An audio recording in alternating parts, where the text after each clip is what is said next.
I find it really sad that the man born into privilege now finds himself pleading for protection. It's an extraordinary paradox. Prince Harry, the Duke of Sussex, is not just a celebrity or a tabloid fixture. He's a man under threat, literal, specific threat from terrorist groups like Al-Qaeda, a metaphorical threat from the right-wing media machinery, which seems pathologically determined to see him destroyed. This isn't just a story of royal estrangement, it's about the politicisation of security and the press's hostility to anyone who disrupts the status quo, and indeed the Home Office's hostility. We need to begin with a few bare facts. Since stepping down from royal duties in 2020, Harry's security, previously guaranteed by the state, was withdrawn. It was a move that on paper made bureaucratic sense. No royal duties, no royal security. But Harry offered to pay, and that was turned down as well. Life, and particularly a life as uniquely high risk as Harry's, doesn't conform neatly to policy memos. After all, his military service in Afghanistan and his very public profile has made him a symbolic enemy for jihadist groups. Indeed, we now know from court documents that Al-Qaeda specifically called for his assassination. Yet when he sought to reinstate taxpayer-funded protection or even pay for state-trained police protection privately, the government said no. And this is where the story turns ugly. The case was not treated as a serious security concern, but as a cultural war skirmish.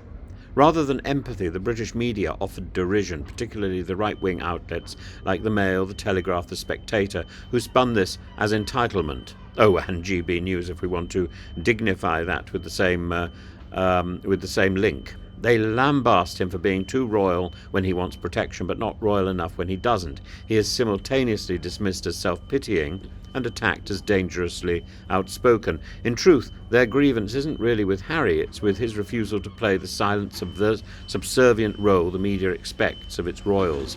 What's more, the mechanisms used to deny him protection are deeply flawed. The so-called bespoke risk assessment applied to him, unlike any other public figure, is described by his legal team as inadequate, inappropriate, and ineffective. Unlike others, Harry must give 30 days' notice to travel to his own homeland, each request evaluated individually, as if risk evaporates between flights. This is not policy, it's performance, and it's cruelty.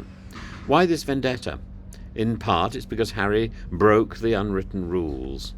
He married a biracial American woman with opinions. He criticized the media. He aired family grievances in public. In doing so, he punctured a centuries-old illusion of stoicism and racial purity in the monarchy. For some, this is unforgivable. The press vendetta is not merely about security, but about sovereignty, about who controls the narrative, who defines what it means to be royal, and who gets to walk corridors of power without being punished. And in case we think this is only Harry's problem, consider the larger context. If a prince, one with direct threats on his life, can be denied protection and smeared for asking, what message does this send to others more vulnerable, less prominent, more easily ignored? The hostility towards Harry echoes the same poison that drives online abuse, that derides migrants, that dismisses the concerns of women, that dismisses the concerns of people of colour, that dismisses anyone who speaks out of turn. Let's not forget the human cost.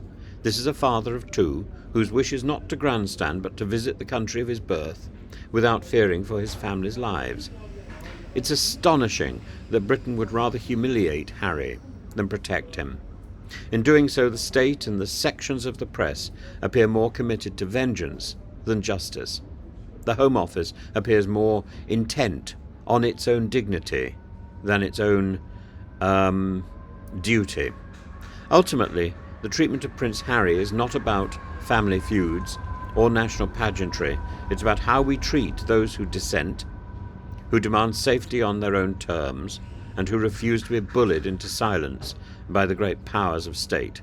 That, more than any headline, should concern us all.